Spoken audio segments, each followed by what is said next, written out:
नमस्कार, महासागरमध्ये आपलं स्वागत आहे। खरं तर आपण बघतोय की आज या ठिकाणी राष्ट्रवादीला बहुमत मिळालं आहे। काय वाटतं, एका कडेला भाजपाला फक्त केवळ 2 सीट मिळाल्या आणि राष्ट्रवादीचा एवढा भरभरून विजय झाला आणि एका साईडला माणिकराव कोकाटे अडचणीत आहेत, काय सांगाल?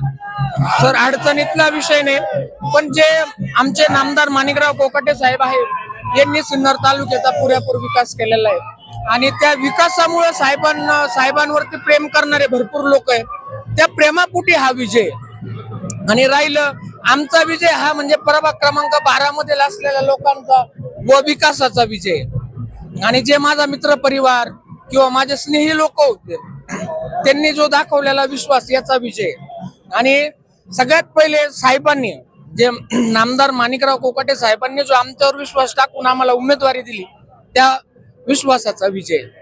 अगदी माणिकराव कोकाटेंनी विश्वास टाकला आहे, तो विश्वासाला पात्र झाले यांचं असं मत आहे। आता विकास कामाला किती वेग येणार हे पाहणं देखील गरजेचं आहे। कॅमेरामॅन विकीसह स्वप्नील गुजारे, महासागर न्यूज।